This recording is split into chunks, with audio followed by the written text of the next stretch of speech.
Imagine, if you will, walking into the mid-16th century equivalent of uh, basically a hyper-wealthy aerospace manufacturing hub. Oh, that's a brilliant way to picture it. Right, like we were talking about a Portuguese coastal town called Pederneira, and you have to imagine a place that just constantly reeks of boiling pitch, raw pine timber, and salt water. And the sheer volume of noise. Yes, exactly. The air would have been absolutely deafening. You'd have hundreds of shipwrights swinging iron hammers, the constant creaking of heavy timber, massive ropes being hauled everywhere. Just a completely industrialized zone for the era. Yeah, a total industrial powerhouse. Yeah. And we were talking about a town where the elite merchants literally walked around in imported silks. Right. They drank wine from their own private vineyards. While right next to them, these deep water shipyards are just churning out massive multi-masted galleons. Right, the exact ships that were actively mapping the globe and building a massive maritime empire. I mean, the place had royal protection, it had immense natural defenses, and just a staggering concentration of wealth. A literal golden goose for the Portuguese crown. Completely. And then it vanished. Just completely gone. Yeah, but not overnight, not in like a volcanic eruption. And it wasn't burned to the ground by some invading army. The entire town and the whole economy that kept it alive was slowly choked out of existence. And the reason is the most fascinating part. Because the ocean, like the literal foundation of its wealth, the ocean just decided to pull back and leave them stranded. It really is one of the most remarkable slow motion urban collapses in the historical record. Slow motion is the perfect phrase for it. Yeah, because when we study history, we're conditioned to look for sudden, violent cataclysms like a siege or a plague or maybe a sudden political collapse. They're big dramatic events. Right.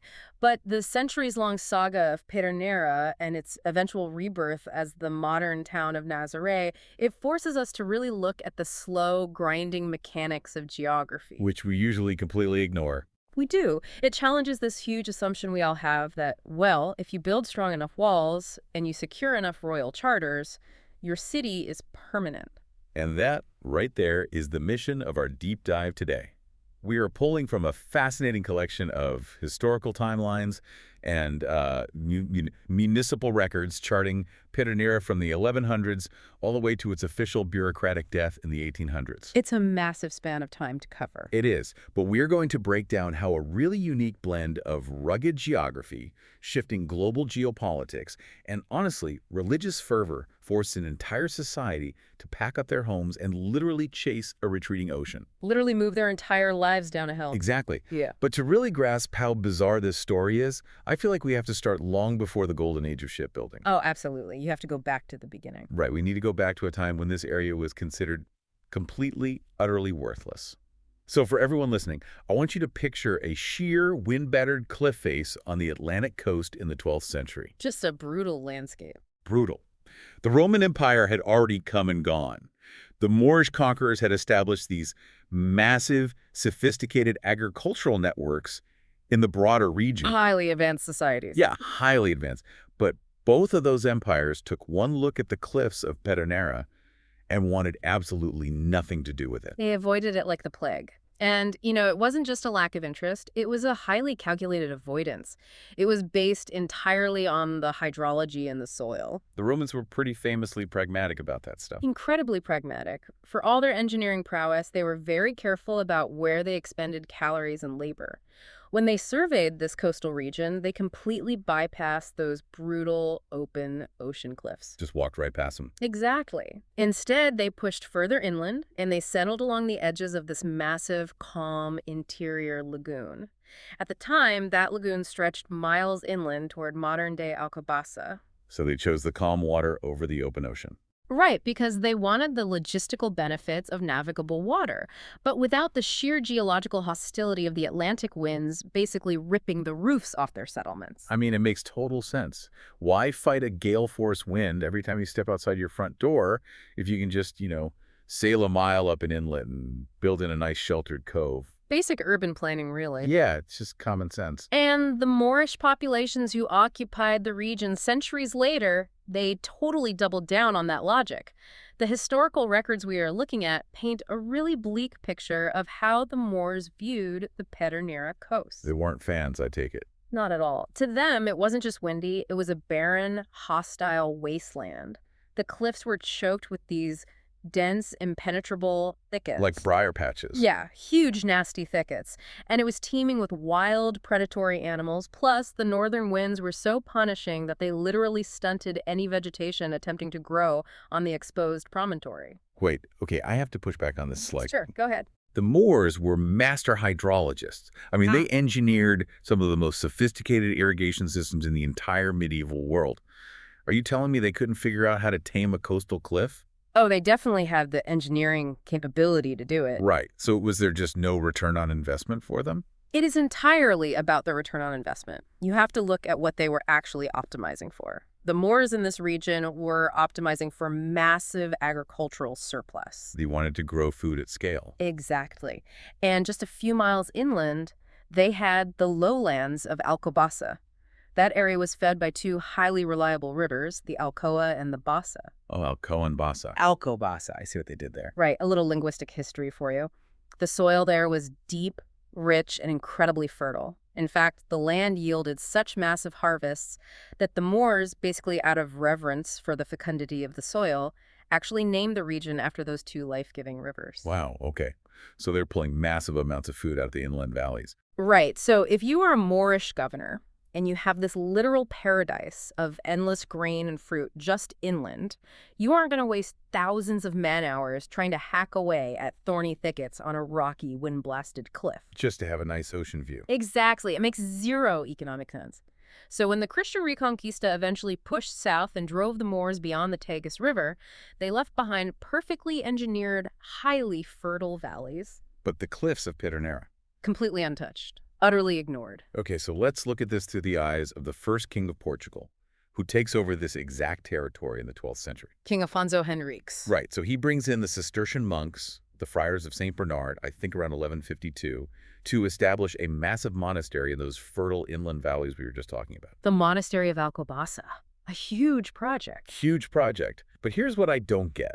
The Romans and the Moors, who were arguably much wealthier, much more established in the region at the time, they saw zero value in the coast. Nothing but wind and thorns? Yeah. So why did these monks suddenly decide to set up shop on those exact cliffs? I mean, if they're an agricultural order taking over prime farmland, why are they suddenly running a coastal fishing operation? It essentially comes down to a brutal, immediate caloric deficit. They were starving. Well, getting close to it. The Cistercians were visionaries, and they were unparalleled agricultural engineers across Europe. But setting up a massive monastery like Alcobaça was a multi-generational project. It wasn't built in a day. Not even close. And when they arrived in the lowlands, they didn't just inherit perfectly manicured Moorish farms. Why not? Didn't the Moors leave the irrigation intact? Much of the land had actually become totally overgrown or reverted to swampland during the brutal wars of the Reconquista. To get the land to produce at scale again, the monks had to drain massive swamps, clear dense brush, and totally re-engineer the water flow. Which takes years. And, you can't eat swamp mud while you're digging the trenches. That is exactly the problem. They were facing a massive gap between the calories they were expending on manual labor every day and the calories the land was currently producing for them. So they needed a stopgap. They needed an immediate, high-yield food source to sustain the massive workforce while that inland agricultural engine was being rebuilt. And that is when they looked toward the wasteland of Pederneira. Because you don't have to plant fish. Precisely. They realized that while the cliff itself was agriculturally worthless, the ocean beating against it was an inexhaustible, immediate source of high-quality protein. Wow. So they basically spun up a secondary startup just to keep the primary company afloat? Yes. They send colonists to literally the worst piece of real estate they own, simply because it borders the ocean. That is the perfect way to look at it. It was a caloric startup. They sent a small vanguard of fishermen and sailors to the sandy, shallow lands near the cliff. Just to get some nets in the water. Right. And those cliffside areas were relatively easy to clear for very basic subsistence crops like root vegetables, but the real harvest was always the sea. Right, pulling up tons of fish. The fish pulled from the waters at Pederneira became the baseline diet for these early colonists, and much more importantly, it provided the essential protein supply line running inland to feed the growing army of monks and laborers at Alcobaça. So Pederneira didn't start as some grand maritime vision. Not at all. It started as a desperate, completely utilitarian food factory. But settling on an exposed cliff during a time of intense, shifting territorial warfare seems incredibly dangerous to me. I mean, they are right on the edge of the continent, completely visible to anyone sailing by. It sounds like a terrible tactical position. Yeah. Yet this total isolation, this widespread perception that the land was a complete wasteland, it actually ended up saving them, didn't it? It did, through a really fascinating strategic paradox. Tell me about 1193.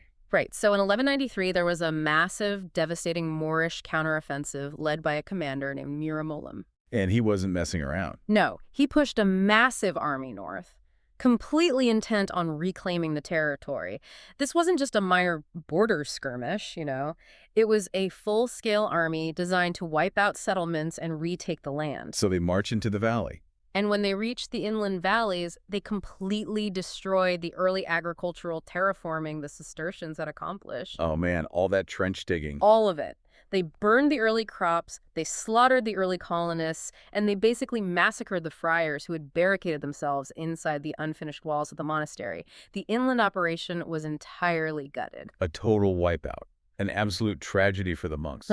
But wait, what about the fishermen out on the cliffs? They were completely untouched. Right, seriously. The invading army literally marched right past them. How is that even possible? Did they just not see them? Well, we have to think about the logistics of moving a massive 12th century army. You need wide roads, you need forage for your horses, you need fresh water, and you need targets of actual strategic or economic value to justify the detour. And Pederneira had none of those things. Exactly. The coast of Pederneira offered none of that. It was a treacherous, unpaved, miles-long detour into a wind-sheared, thorny thicket, just to attack a handful of peasants smelling of fish. It simply wasn't worth the marching time. It wasn't. The sheer, terrifying hostility of the landscape acted as an invisible fortress. Pederneira survived the early wars purely by flying completely under the geopolitical radar. That is wild. The wildly unappealing nature of their real estate was actually their best defense mechanism. Sometimes being poor is the best armor you can have. So the monks successfully established this gritty, tough-as-nails outpost. It survives by being too poor to pillage.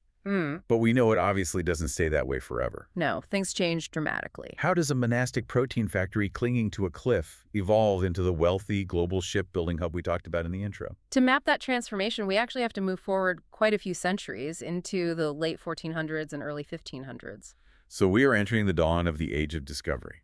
Exactly. Portugal is starting to look outward. And the catalyst for Pederneira's massive explosion of wealth actually comes from an ecological disaster right next door to them. An ecological disaster. Yeah, there was an older neighboring fishing village called Paredes, which was located on what locals today call Praia da Vitória. Okay, so what happened to Paredes? Did it burn down? No, it was physically consumed by the earth. Wait, what? Like a sinkhole? Like a slow-motion avalanche of sand. The historical record describes a catastrophic, relentless invasion of coastal sand dunes. Okay, wait, I'm trying to picture this. Like a sandstorm. This wasn't a sudden sandstorm, no. This was a slow, multi-decade process of coastal drift. The prevailing winds and changing ocean currents began pushing massive amounts of sand inland from the beach. Oh, wow. So just inch by inch. Inch by inch, year by year. It gradually silted up their harbor, making it totally impossible to launch their fishing boats, and eventually, the dunes physically rolled over and submerged the actual houses of the inhabitants. I am genuinely struggling to visualize how people just let a town get buried.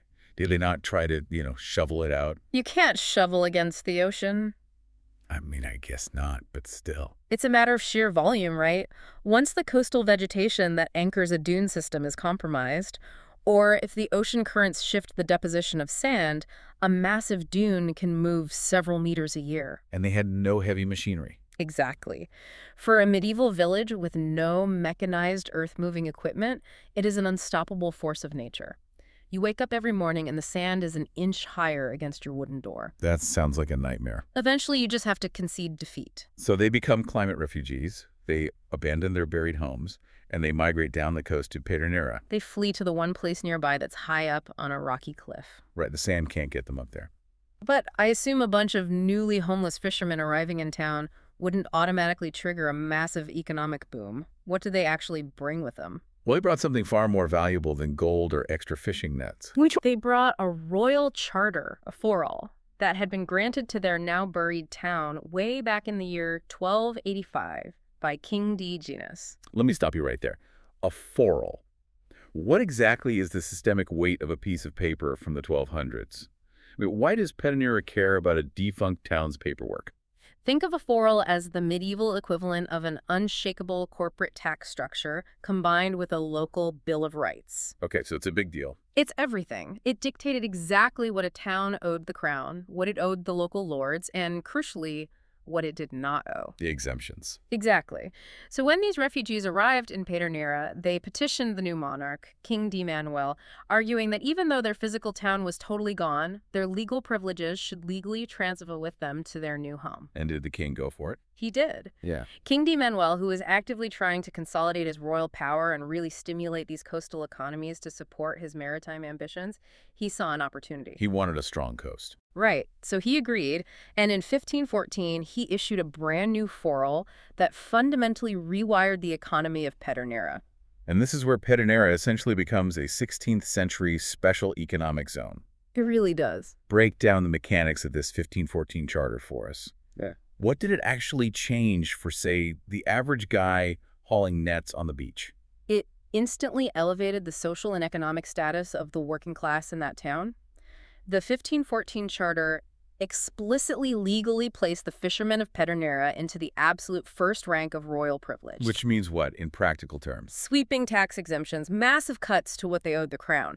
But what is truly staggering, especially for the 16th century, is that the charter extended these total tax exemptions directly to the widows of the fishermen. Wait, really? The widows? That is a fascinating systemic safety net. It was incredibly progressive for the time. I mean, I imagine fishing on the raw Atlantic in the 1500s was a profession with a massively high mortality rate. Unbelievably high. Storms would regularly take out entire crews. Right.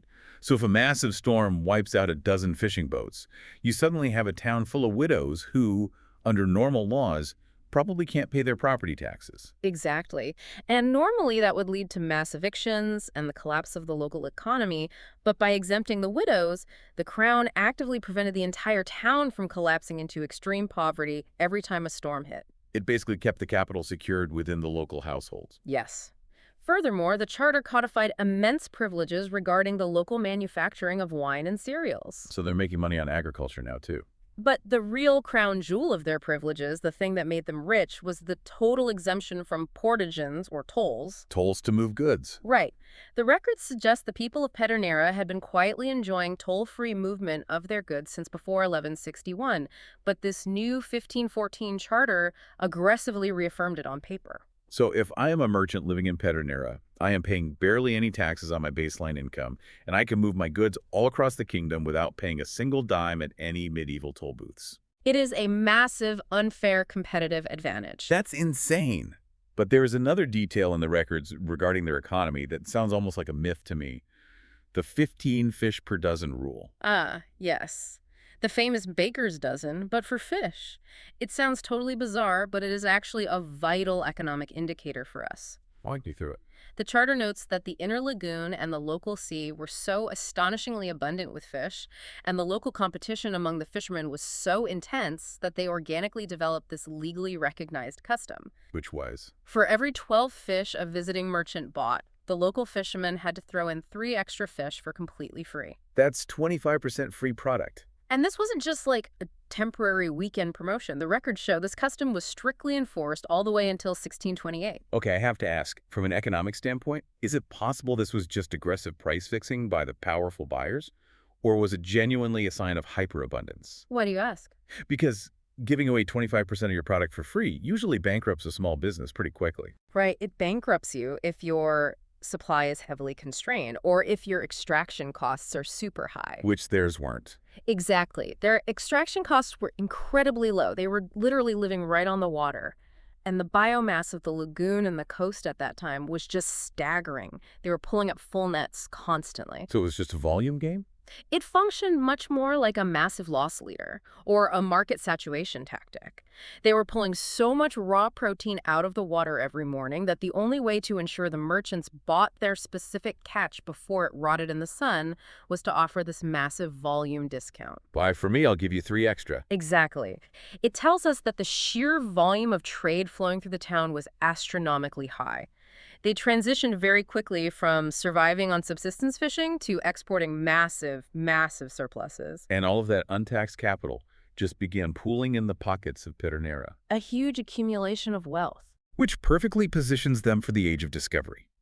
We have a town flush with cash, filled with highly experienced mariners operating out of a deep-water lagoon, exactly right when Portugal decides it wants to start mapping the globe. The timing couldn't have been better. This is where the timber enters the story, right? Yes, and this is exactly where Pederneira shifts from being just a regional fishing powerhouse into an actual imperial logistical hub. Because you need boats. You cannot build a maritime empire without ships, and you definitely cannot build massive ships without timber. And as luck would have it, just inland from Pederneira was the Pinhal do Rei, the King's Pine Forest. A royal forest. It was a massive, crown-managed forest that had been planted specifically generations earlier just for shipbuilding. But I'm struggling to picture the physical logistics here. You have a massive pine tree miles inland. How do you get hundreds of tons of raw timber into a shipyard in an era before railroads or steam tractors? You use gravity and you use water. Oh, they floated them. Right. The timber was harvested by teams of specialized loggers, and the massive trunks were dragged by huge ox teams down to the rivers that fed into the local lagoon system. And then the river does the heavy lifting. Once the timber hit the water, it was just floated down into the deep, highly sheltered inner lagoon of Pederneira. The lagoon essentially acted as a massive natural staging ground. Like a giant holding tank for logs. From there, raw wood or timber that had already been milled into planks at the local watermills was loaded onto massive transport ships. And where did they go? Those ships then sailed down the coast to Lisbon, directly into the Ribeira das Naus, which were the royal shipyards, where the vanguard fleets of the Portuguese Empire were actively being assembled. So Pederneira is essentially the medieval supply chain manager for the entire empire. They were. But crucially, they weren't just exporting the raw materials. They had the capital, they had the raw wood, and they had the deep water harbor to actually build the ships themselves. They got into the manufacturing game. Oh, heavily. The shipyards of Pederneira weren't just patching up little fishing boats. The records show they were laying the massive keels for deep-sea Nossa and caravels. Really? The big ships? The biggest. These were the highly engineered, multi-masted vessels capable of surviving the brutal journey down the coast of Africa, crossing the Indian Ocean, and navigating all the way to Brazil. If they're building deep-water galleons right there in town, that means this inner lagoon we've been talking about wasn't just a shallow, muddy marsh. No, not at all. It had to have serious depth and a wide, clear channel to the ocean to get those ships out. Absolutely. The geography was the absolute key to their success. They had a wide, incredibly deep channel that allowed these massive, heavy vessels to be built in the calm, protected waters of the lagoon and then safely navigated out into the brutal Atlantic. And building galleons pays a lot better than catching sardines. It injected a staggering amount of wealth into the town. By the 17th century, contemporary chroniclers are describing a town that is practically bursting with opulence. Give me a sense of what that wealth actually looked like on the streets of Pederneira back then. Well, the chroniclers describe a town totally surrounded by highly cultivated lands and private vineyards to the north and east. The men who controlled the shipbuilding and the maritime trade, they built massive, multi-story houses out of stone and lime. Not wooden shacks anymore. Far from it. The historical documents explicitly note that these homes were exquisitely furnished and completely stuffed with imported goods from the colonies. Because the ships they built were bringing that stuff back. Exactly. We are talking about fine silks, rare spices, and exotic woods from across the globe. There was an incredibly dense concentration of major landowners and highly affluent merchants. It sounds like it's the Beverly Hills of the 17th century Portuguese coast. That's a pretty fair comparison. And with that kind of crazy money, you inevitably attract the political elite. You certainly do. And it goes all the way back to the Forel. The original 1514 charter had actually allowed for the appointment of an abbot commendatory. Okay, let's clarify that term for everyone listening, because an abbot commendatory sounds like a very humble, quiet monk But in practice, they were usually anything but right. You are absolutely right to point that out. It's a very misleading title. An abbot commendatory was a title often given to very high-ranking nobles or powerful church officials. Political appointees. Exactly. They didn't have to be monks at all, and they certainly didn't have to actually live at the local monastery. They were essentially absentee landlords appointed by the Pope or the Crown, who were legally entitled to siphon off a massive percentage of the revenue generated by the land and the local economy. It was just a mechanism for the elite to extract wealth from booming towns. Precisely. But in Pederneira's case, they drew the attention of someone huge, Cardinal de Henrique, a massive figure in Portuguese royalty who eventually became king. A very heavy hitter. The heaviest. But rather than just extracting wealth from afar and ignoring the town, he actually became deeply personally invested in it. Really? He moved there. He spent entire summers there. He practically turned the town into his own personal royal resort. He stayed in a series of royal palaces built right on the cliffside. Wow. And as a huge show of his power and his patronage, he ordered the demolition of some older, perfectly fine structures just to fund and construct a grand, incredibly opulent, new mother church. So the town had reached its absolute zenith. It had the money, it had the heavy industry, and it had the physical, tangible presence of royal blood. It had everything a city could ever want. It feels like an unstoppable machine at this point. But as we know from the intro, the machine inevitably breaks. It does. And it doesn't break from a single blown gasket, right? It suffers this cascading failure of geopolitics and geology all at once. Walk us through the beginning of the end. Okay, so the first major shock to the system is entirely political, and it happens in the year 1580. What happens in 1580? Portugal suffers a massive kingdom-defining dynastic crisis. The young king, D. Sebastian, dies without an heir in a completely disastrous battle in Morocco. The Battle of Alcácer Quibir. Exactly. And through a really complex web of succession and military pressure, the throne of Portugal eventually falls into the hands of the Spanish monarch. Philip II of Spain steps in. Right. This initiates the 60-year period known as the Iberian Union. Which, on paper, if you're a peasant, just sounds like a change in upper management. I mean, why does a fisherman or a shipwright in Pederneira care who sits on a throne over in Madrid? Because of the naval logistics of global war. Oh. When Portugal was officially absorbed by the Spanish crown, Portugal instantly, overnight, inherited all of Spain's global enemies. And Spain had a lot of enemies? In the late 16th century, Spain was actively at war with practically everyone who had a navy. Suddenly, the English, the French, and the heavily armed Dutch, who all had massive, highly aggressive privateer fleets, were legally sanctioned by their respective governments to attack Portuguese coastal assets. They were basically handed a blank check to hunt Portuguese shipping. Precisely. It was open season. And to make matters worse, these highly organized European fleets started overlapping and sometimes quietly cooperating with the traditional Moorish corsairs from North Africa, who had already been harassing the coast for centuries. A perfect storm of piracy. Pederneira went from being a heavily protected asset of an independent, relatively neutral kingdom to being a massive, incredibly wealthy bullseye on the very edge of the hated Spanish Empire. But surely they had local defenses, right? We talked about how the inner lagoon was this incredible natural shield. If a Dutch privateer wanted to attack the wealthy town, wouldn't they have to navigate that complex, narrow channel into the lagoon, completely exposing themselves to cannon fire from the shipyards? That was exactly the defensive doctrine that had kept them safe for centuries. The narrow channel of the lagoon forced a tactical bottleneck. Right, you can only sail in one at a time. Any foreign ship trying to enter lost the element of surprise immediately, and Pederneira kept heavily armed caravels constantly patrolling those inner waters just in case. So they were safe inside. They were, until this is where the geography brutally, totally betrays them. Just as the political threat reaches its absolute peak, the ocean begins to retreat. Wait, the lagoon just disappears. How fast does something like that happen? It is a gradual process of decades, driven by two things: heavy siltation and longshore drift. Siltation from the rivers. Yes.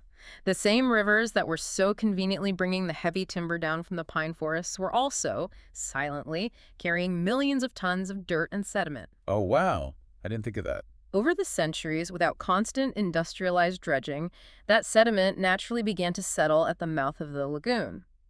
At the exact same time, the broader ocean currents were pushing coastal sand back against the shoreline. So it's being pinched from both sides. Exactly. By the late 16th and early 17th centuries, the delicate geological balance totally tipped. The deep water channel literally choked on its own sand. And the water just left. The water receded, and the once massive lagoons silted up completely, leaving behind a massive, wide, totally flat expanse of dry beach. Okay, let me try an analogy here. It's like Pederneira was a wealthy town built at the end of a very narrow, highly guarded highway exit. If you wanted to rob the town, you had to drive single file past all the guard towers. Right. But the siltation essentially bulldozed the guard towers and paved a massive, wide-open parking lot right up to the edge of the town. That is a brilliant way to conceptualize the tactical nightmare they were suddenly facing. The defensive inversion was absolute and terrifying. Because now anyone can just park right out front. A fleet of Dutch or Moorish pirate ships no longer had to carefully navigate a treacherous guarded channel. They could just sail right up to the coast, drop their anchors in the deep water just offshore, and launch dozens of rowboats simultaneously. A full-scale amphibious assault. They could disembark hundreds of heavily armed raiders directly onto this massive, newly formed, unfortified beach under the cover of darkness or morning fog. And what were these pirates actually after? Were they just running up the hill to steal the gold and silk out of the merchants' houses? The physical wealth was certainly a target, but the records make it chillingly, explicitly clear that their primary commodity was human beings. They were slaving. These were highly aggressive, coordinated slaving raids. They were coming ashore to capture livestock, strip the orchards, and violently abduct the local fishermen and their families to sell in the massive slave markets of North Africa, or to hold them for exorbitant ransom back to the crown. The psychological terror of that is just unimaginable. I mean, your entire livelihood, your entire reason for living in this town requires you to be down on the water launching small boats or building ships. You have to be on the beach to work. Right. But every single time you step onto that beach, you risk being violently abducted and enslaved. It completely paralyzed the local economy. The historical accounts describe a deeply desperate, totally exhausted populace. I bet. How did they cope? Well, at the beginning of the 17th century, the fishermen would still tentatively use the newly formed beach to launch their small boats during the day, keeping a very close eye on the horizon. But they were so deeply terrified of nighttime raids that they absolutely refused to sleep anywhere near the water. So where do they go? Every single evening, at dusk, they would haul all their heavy gear onto the sand, and then the entire workforce would physically hike all the way up the steep, grueling cliff back to the old walled town of Pederneira just to sleep safely behind stone. They were basically commuting up a steep mountain every single day just to avoid being kidnapped in their sleep. And eventually, sadly, even that wasn't enough. The frequency of the raids escalated dramatically. The alarms were sounding day after day. Couldn't get any work done. It reached a point where the working conditions on the beach simply ceased to exist. The fishermen, totally paralyzed by very justified fear, stopped going out to sea entirely. And the shipyards. The shipbuilding industry ground to an absolute halt because it was simply too dangerous to leave massive piles of expensive timber and tools exposed on the open beach. So the money just stops. Completely. Within the span of a single generation, this immensely wealthy, totally opulent maritime hub was plunged into a state of extreme, desperate poverty. They were essentially starved out by sheer anxiety. But wait, the government couldn't just let a prime geopolitical asset rot on the vine like that, could they? What was the military response from the crown? The crown eventually had to intervene very aggressively. The Alcalde-Mor, who was essentially the military governor of Alcobaça and the regional captain major, finally dispatched a heavy military detachment to the coast. To lock down the beach. Right. They sent in a commander named Manuel Esteve Serrão. He held the very serious rank of Sargento-Mor. Let's unpack that rank for a second. A Sargento-Mor in the 17th century wasn't just some guy barking parade orders on a drill pad, right? Far from it. A Sargento-Mor was a highly senior field commander, essentially responsible for the tactical deployment and absolute discipline of thousands of troops. A real general. The documents specifically describe Serrão as an African knight and an experienced man. Which means he fought in the colonies. This is crucial context. It means he was a hardened, totally battle-tested veteran of Portugal's brutal, grinding colonial wars in North Africa. He knew exactly how the Corsairs fought. Exactly. He was an expert in irregular warfare, desert skirmishes, and rapid coastal defense. Sending a man of his specific caliber meant the crown officially viewed Pederneira as an active, critical war zone. He quartered himself and his troops directly in the town. So they bring in the heavy hitters to establish a perimeter. But how do you actually defend a massive, wide-open beach from an enemy that can strike from anywhere on the horizon at any time? You build a highly comprehensive early warning system right on the very edge of the CTO promontory, which is the highest, most dramatically sheer cliff overlooking the ocean. Saran established a permanent, heavily fortified observation post. Like a watchtower. Exactly. I want you to really picture the daily reality of this. You have guards stationed right on the edge of the abyss, staring out at the empty Atlantic 24 hours a day through blistering summer sun and freezing winter fog.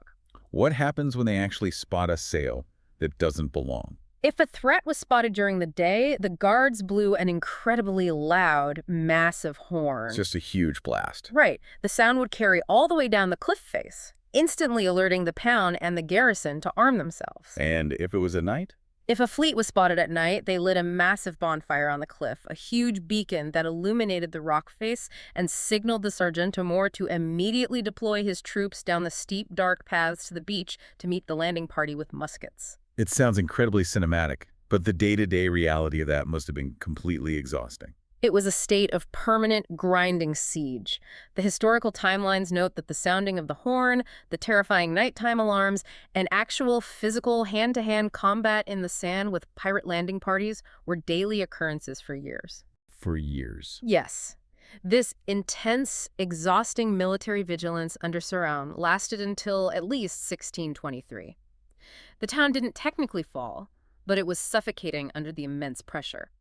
True, lasting relief didn't arrive until the geopolitical tectonic plates shifted once again. We're talking about the year 1640, the Restoration of Independence. Yes.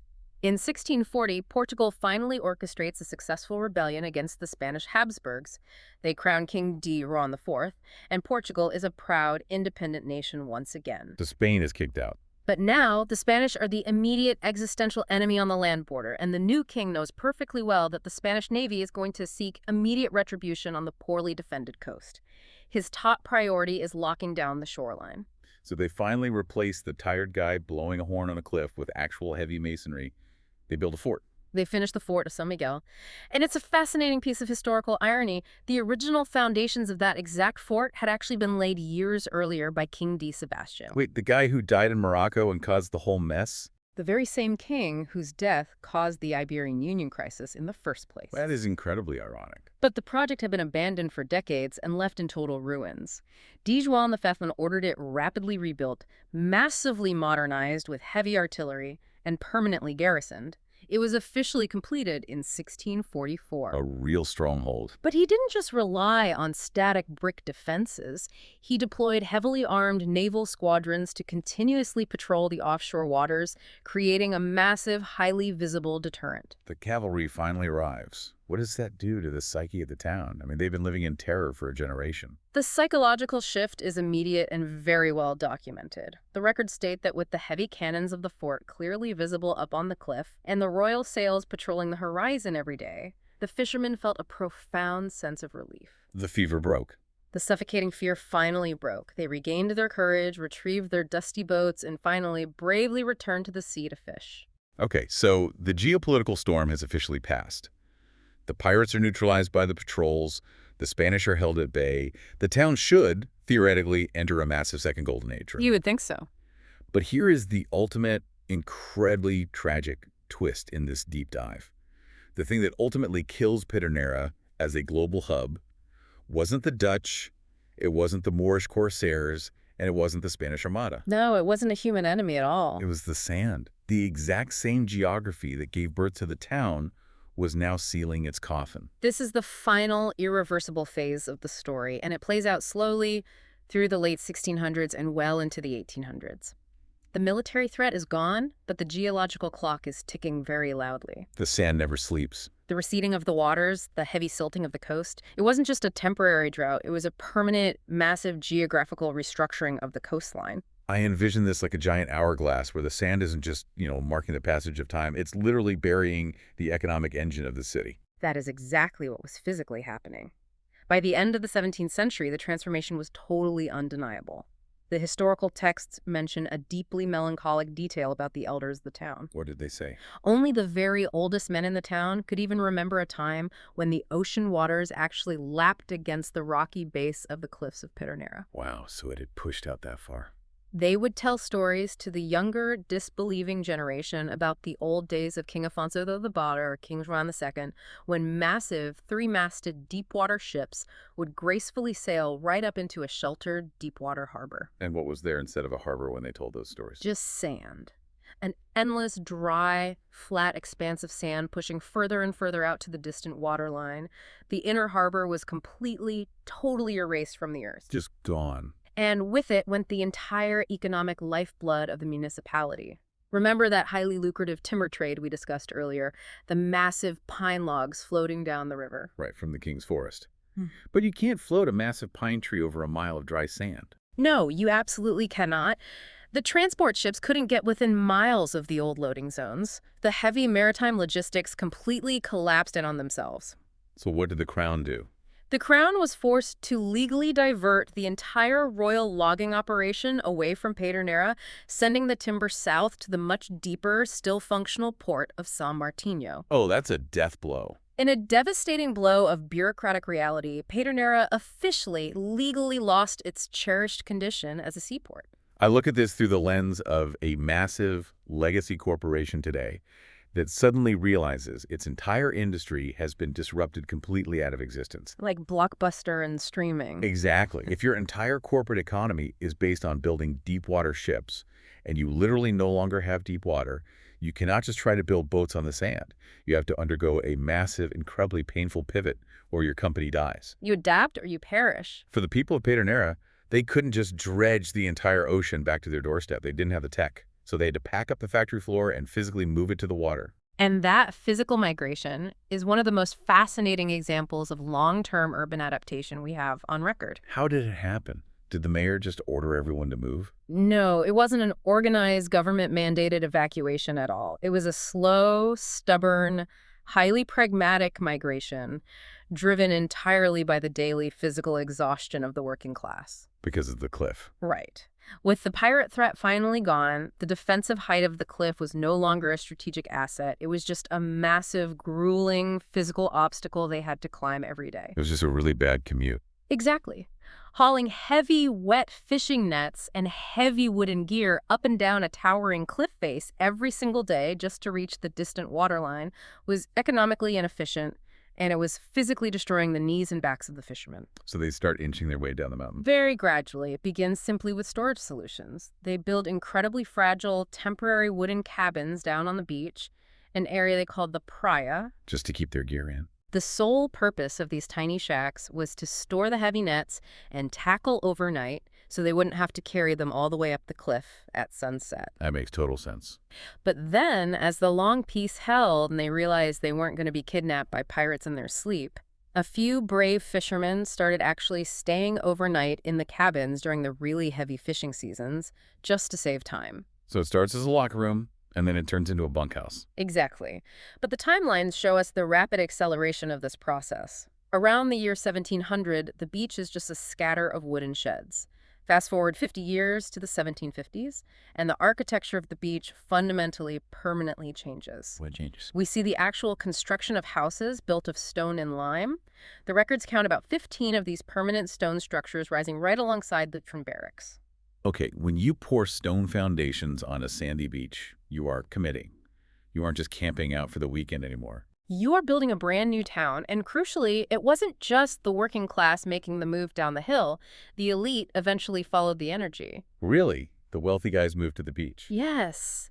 The powerful monks of Alcobaça, who still maintained a massive influence over the region, they actually built large, sprawling stone houses directly on the sand. What for? They utilized them as leisure retreats when they came to the coast for sea baths. They even went so far as to build a permanent annex chapel directly on the beach so they could celebrate daily mass without having to hike up to the old town. So you have the industrial base and the political elite both physically relocating to the sand. That has to completely hollow out the old city on the cliff. It creates a massive demographic vacuum up top. The new settlement on the beach, the Praia, begins to absorb all the vital economic and social energy. Like a black hole. The ancient, wealthy, venerable streets of Pederneira up on the hill literally begin to empty out. The historical sources are actually quite poetic about it. They say Pederneira was forced to silently watch all the people of the sea, the very mariners who had generated its wealth for centuries, simply pack up their lives and walk down the hill, never to return. There is a very specific data point in the records here that moves away from the macroeconomics and grounds this whole story in a deeply human moment. Oh, the birth record. Right. In the year 1793, the records specifically note the birth of a baby girl named Maria. She was the daughter of João Carrera and Maria do Carmo. Why is the birth of one child in 1793 historically significant enough to make the official timeline? Because little Maria was the very first natural-born citizen of the new beach town. Wow. Her birth is the ultimate demographic tipping point. It proves on paper that the Praia is no longer just a seasonal fishing camp, and it's no longer just a rough place for men to work and sleep. It's a real society. It is a fully realized community where women are actively living, where families are being established, and where a brand new generation is literally putting down roots directly in the sand. But hold on, I need to look at the math here for a second. Sure, go ahead. The deepwater harbor is gone. The massive shipbuilding industry is gone. The hugely profitable Royal Timber Tray is gone. All they have left is whatever local fish they can pull off the beach in small rowboats. Correct. How does a regional fishing beach support an entire economy? Was fishing really enough to keep this new settlement alive, let alone lead to the complete replacement of a centuries-old wealthy municipality? That is exactly the most critical question of the 19th century for this specific region. And the answer is a resounding no. It wasn't enough. Subsistence fishing on a sandy beach could never replace the vast compounding wealth of a global shipbuilding hub. If fishing was their only industry, the town would have likely dwindled into complete, impoverished obscurity. So what saved them? This introduces the final, incredibly powerful factor in the region's survival. The ultimate pivot wasn't industrial at all. It was entirely spiritual. Spiritual. The records are explicit on this point. The ultimate economic salvation of the town was a miracle.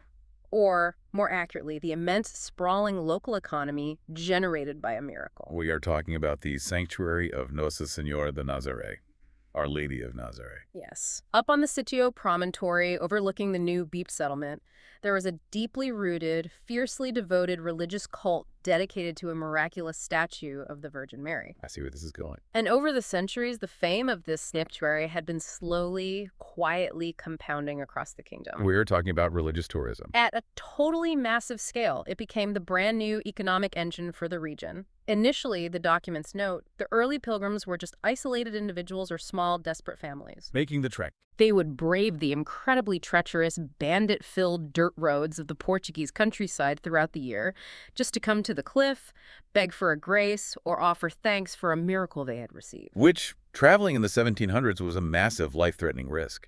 You were exposing yourself to highway robbery, disease, and the elements just to pray at a specific altar. It required immense, unwavering faith. Yeah. But as the stories of the Virgin's incredible miracles spread wider across the kingdom, the sheer volume of pilgrims began to multiply exponentially. My crowds got bigger. And this is where the actual mechanics of religious tourism really kick in. Because travel was so dangerous, pilgrims realized they needed safety in numbers. They stopped traveling as highly vulnerable individuals and began organizing into massive, highly structured group caravans. Like a medieval convoy system. Exactly. The roads became safer simply because a group of 500 pilgrims is much, much harder for bandits to rob than a family of 4. Makes sense. The documents describe these mass pilgrimages, which were known as romarias, in really vivid detail. They stopped being somber, quiet, austere treks and quickly evolved into massive, ostentatious events. Like parades. Yes. They arrived with great enthusiasm, carrying massive, colorful banners, singing loudly, and turning the arrival into a brilliant, noisy spectacle. I think we often misinterpret what a historical pilgrimage actually looks like. We picture, people in hair shirts quietly whipping themselves in the mud. Very bleak imagery. Right. But what you are describing, massive, highly organized crowds arriving with banners and enthusiasm, that isn't just a quiet prayer vigil. That is a full-blown festival. And from an economic standpoint, that is a massive, highly predictable stimulus package. It is the injection of pure outside capital into a struggling local economy. Think about the physical logistics of moving thousands of people into a small coastal area for a specific festival date. They all need a place to sleep. They all need lodging. They all need massive amounts of hot food and wine. They need their horses fed, watered, and shoed by local blacksmiths. And souvenirs. Exactly. They want to buy religious tokens, candles, and little souvenirs to take back home to prove to their neighbors they actually made the grand journey. And the sanctuary of Nossa Senhora de Nazaré was physically right above the new beach settlement. Oh, so they were perfectly positioned. It was far more connected to the bustling beach than the dying, empty town of Pederneira on the inland hill.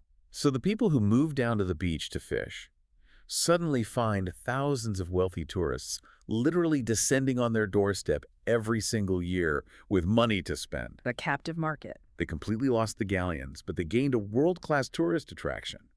They swapped the heavy logistics of the timber trade for the logistics of hospitality. That is a brilliant accidental survival mechanism. It really is. And the records give us a front row seat to how this massive economic shift physically reshaped the demographics, don't they? They do. The municipal population records from the 19th century read like a slow-motion autopsy of the old world. Give me the numbers. In 1817, the records show that the new settlement on the sand, the Praia, had grown to 52 permanent households, which they counted as fogos, or hearths. Okay, 52 hearths. Up on the cliff, the ancient capital of Pederneira was still barely holding on with 144 households. So Pederneira is still technically much larger at that point, but the momentum is clearly down on the beach. Right. But fast forward just 25 years to 1842, basically a single generation. That happens. The population of Pederneira has completely collapsed. It is slashed in half, down to just 73 inhabited households. Wow, half the town gone. The town is physically hollowing out. The records show the roofs are caving in, the streets are totally empty, the wealth is gone. It's just bleeding out into the sand below. And then comes the final, ultimate bureaucratic death knell. In the year 1855, the national government looks at the stark reality on the ground and makes a final legal ruling. They pull the plug. The ancient, incredibly wealthy, highly privileged municipality of Pederneira, the town that had secured rare royal charters, birthed deep-water galleons for the empire, and fought off international privateers in the sand, was officially legally suppressed. It's just wiped out. It was wiped off the administrative map entirely, completely superseded and absorbed by the new bustling settlement that had formed on the beach. The ocean had moved, the people had pragmatically followed it, and the old world was simply left to the wind. Let's pull back and look at the massive 700-year arc we just unpacked here, because it is almost too bizarre to be fiction. It really is an incredible timeline. We start in the 1100s with a wind-blasted rocky cliff that the highly advanced Romans and Moors looked at and decided was completely, utterly useless. A total wasteland. Then, a group of desperate Cistercian monks realize they need immediate calories for their workers, so they send some guys to the cliff just to catch fish. And that horrific geography accidentally saves them from a massive Moorish army that decides the cliff simply isn't worth the detour. Right. Then, centuries later, the sand swallows a neighboring town, sending a wave of panicked climate refugees who happen to bring a royal tax loophole with them in their pockets. A very lucky piece of paper. This creates a hyper-wealthy, toll-free economic zone where there are literally so many fish, you are giving away 3 for every dozen you sell. Which perfectly positions them to become the massive shipbuilding engine of the Portuguese Empire, floating massive pines down the river into a deep-water lagoon to build the exact ships that map the world.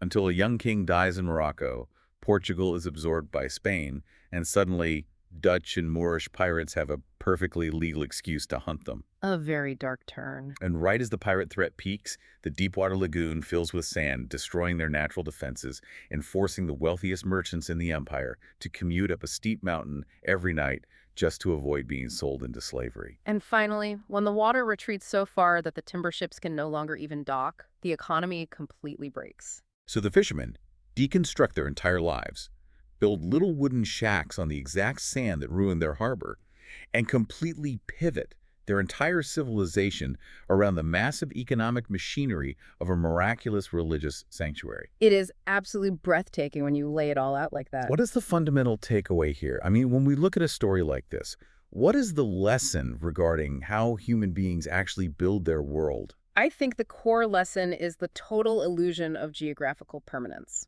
Say more about that. Well, we are deeply conditioned by our modern environment, right? We pour millions of tons of concrete. We'd blast massive tunnels straight through mountains. We build soaring steel skyscrapers. And we just assume that because the architecture is hard, the geography is somehow settled. We think we beat nature. Exactly. We assume our cities will simply exist where they are forever. But the deeply documented history of Pederneira proves that human settlements are wildly, terrifyingly fragile. They can vanish. They are not anchored by stone, they are anchored by systems. And those systems are entirely at the mercy of shifting global geopolitics, and most importantly, an ever-changing environment. Because you can't out-engineer a retreating ocean. When the water moved, the town simply had to move. Exactly. Pederneira survived for 7 centuries not because it built impenetrable walls. In fact, its main fort was in ruins for most of its history. Right, it was totally abandoned. It survived because its people were relentlessly, almost brutally adaptable. They always found a way. When the sea gave them an abundance of fish, they became shrewd merchants. When the empire required timber and galleons, they became heavy industrialists. And when the water retreated and the sand took over everything, they didn't just sit in their stone houses and starve. They walked down the hill. They moved to the beach and fully embraced the pilgrim economy. Adaptability, not concrete, is the only true metric of a city's survival. I think about that in the context of how we view our own lives, too. We constantly look for a singular moment of failure. A war, a massive fire, a sudden market crash. But the reality of failure and the reality of survival is just a slow, muddy, relentless negotiation with the natural world. It's an ongoing conversation with your environment. Pederneira didn't die. It just changed its shape entirely to survive the reality of the sand. It is a masterclass in human endurance. So I want to leave you, the listener, with a final thought to mull over. Take a good look around the city or the town you are living in right now. I'm sure it feels completely solid. The roads are paved, the buildings are tall. It feels utterly permanent. It always does. But look a little deeper. What is the one core geographic or economic system that your town's survival is actually tethered to? Is it a navigable river? Is it a massive tech campus? Is it an interstate highway intersection? Every town has a lifeline. And what would happen if, in the span of a single generation, that lifeline simply dried up or moved away? Would your city have the sheer resilience to pack up its life, move down the hill, and totally reinvent itself? It's a very sobering question because historically speaking, every single city is standing on its own cliff, just waiting to see what the tide does next. We are all at the mercy of the sand. Thank you for joining us on this deep dive.